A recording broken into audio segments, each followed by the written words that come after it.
Join us now as we look at the wildest news stories and rumors you need to know, including Rhea Ripley not cleared, unfortunately another sad update for Biggie, a WWE superstar shelved for 2024, Dominik Mysterio invites a new Judgment Day member, did Cody Rhodes cross the line, has Logan Paul caused a big problem in WWE, is a wrestling legend retiring, and much more. Our first story looks at Rhea Ripley not cleared. On top of today's news is a report that the Judgment Day's Rhea Ripley won't be able to compete until SummerSlam. A news story from PW Insider states that the Eradicator hasn't been cleared for physicality but is expected to be in time to battle Liv Morgan at SummerSlam. Rhea returned on this week's Raw but has limited herself to just promos. Do you think she will be ready to wrestle by SummerSlam? Let us know in the comments down below. Next up, a sad update for Biggie. Now, it's hard to believe, but it's just been over 2 years since WWE superstar Biggie suffered a catastrophic injury after he was dropped right on his head, injuring his neck. Now, Biggie not only survived an accident that could have ended his life, but he emerged without being paralyzed, something that is nothing short of a miracle. However, the WWE Universe is still anxious to know whether the New Day Strongman will ever wrestle again. During an appearance on Chris Vanini's Getting Over podcast, Biggie revealed, "Now we're at 2 years and running since I broke my neck. I broke my C1 in 2 places, my C6 as well. I feel great. I have no issues with pain, no issues with discomfort, weakness or any of those things. My strength is great. The only issue is my C1 is healing fibrously, which is great for normal day-to-day life, but it's not turning into new bone or ossifying yet. They're not going to clear me until that happens. It's obviously a very important bone. Right now, that is the waiting game. I did go to Cancun about a month ago for stem cells. We'll see if that changes anything. Right now, I feel great. I'm just not in a position to be cleared quite yet."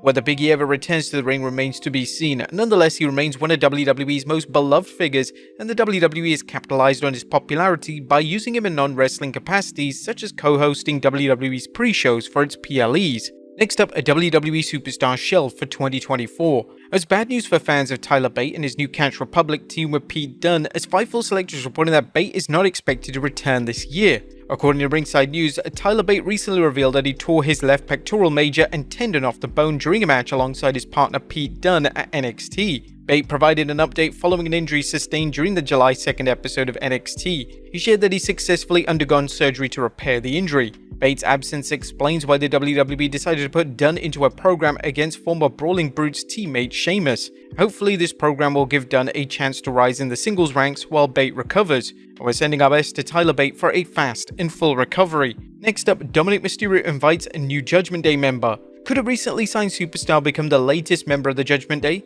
Dominik Mysterio recently discussed the possibility of newcomer Stephanie Vaquer joining the group during an interview with the website ESTO. "It is something very excellent for us to have another Latina in WWE, especially having her is something that is going to catch the women's division on fire. Vaquer joining the Judgment Day would be huge, especially if the WWE has a jump from NXT to Raw without spending too much time on the black and gold brand." Dominik Mysterio discussed what she would bring to the table. "She's going to bring something different to the side of the US. I'm excited to see her. If she wants, she can have something with the Judgment Day. There are 2 Irish, 2 Puerto Ricans, and we hire someone else who comes from Mexico. Rhea Ripley is likely to leave the group soon, which will create a vacancy. That is unless Liv Morgan joins in officially. Would you guys like to see Stephanie Vaquer in the Judgment Day? Do you think she would make a good addition? Let us know in the comments down below." Next up, Cody Rhodes shoots on the Young Bucks. There was interesting comments from Cody Rhodes concerning one of the Young Bucks books. Cody spoke with Chris Van Fleet about how information in the book could lead to misunderstandings about his important role in how All Elite Wrestling came into being.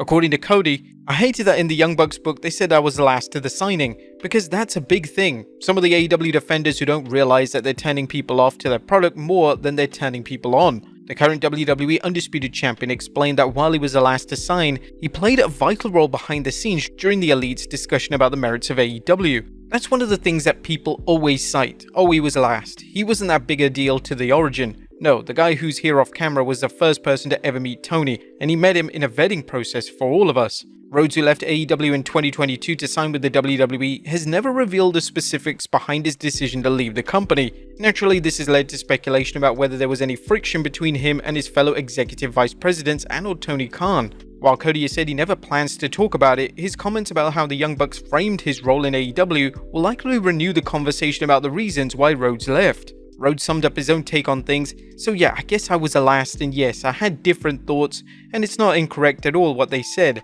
Yeah, it's not incorrect, but I was just in on it as well as anybody else." What do you guys think of Cody's comments and how they relate to his involvement in AEW's origins? Do you think the Bucks book could have caused confusion about Rhodes' role, or is the American Nightmare reading too much into things? Let us know in the comments down below. Next up, Cody Rhodes crossed the line? Cody Rhodes' recent storyline with Roman Reigns and The Rock is still being praised, including some wild promos between the three. However, Cody claims he's unsure whether he crossed the line during one segment where he mocked The Rock. Cody told Chris Van Vliet, "I feel maybe I crossed the line. I did a promo where I said he had LDS. I feel like a lot of people liked the interview and got a nice round of applause when I came back through the curtain, but it felt so off-brand for me because we have so many young kids that I felt like this one guy is the guy that I'm going to go to these lengths for, and maybe that's what made this all click." Cody's LDS comments fit in well with the insults thrown by The Rock, but still Cody commented, "There's genuine animosity and smile at each other, but probably deeply dislike one another. If he's the one who's going to bring it out, it's probably good TV, but I did feel a little, I guess, icky in the moment."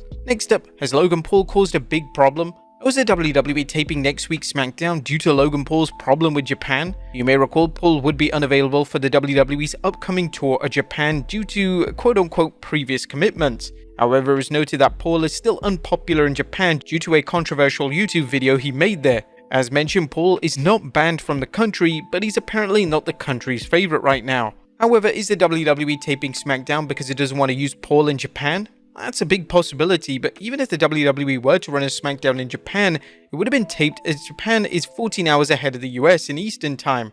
Consequently, an 8 PM SmackDown would have to air in the AM. The controversy surrounding Paul could explain why SmackDown is being taped, but there could be other reasons. Next up, what show is replacing SmackDown on Fox? SmackDown is leaving Fox soon to move to the USA Network, but what show is Fox replacing the Blue Brand with?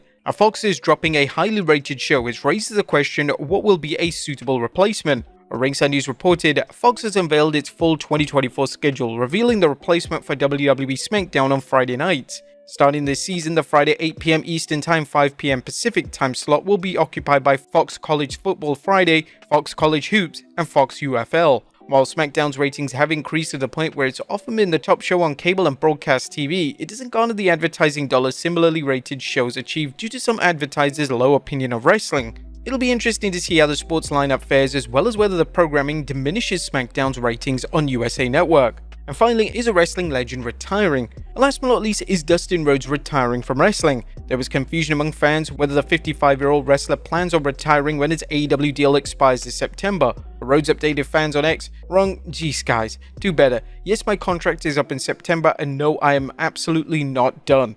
Having the best matches of my life, and hopefully, God willing, I will get to retire on my own terms, respected with a full heart. Hopefully negotiations go well because I'm damn worth the world." The artist, formerly known as Goldust, explained his priorities. "The only things that matter to me, taking care of my family first and foremost, and finishing up when I'm ready, and how I envision my retirement. So hold off guys, this biz is my life, and I love doing it for you while still having fun and able. Thank you all for your continued love and support." Some fans believe Dustin was hanging up his boots when he discussed wanting to leave the grappling game while he could still walk. However, Rhodes apparently feels he's still in good shape and there's no telling what's next. One thing is clear, Dustin's work in AEW has been outstanding and he hasn't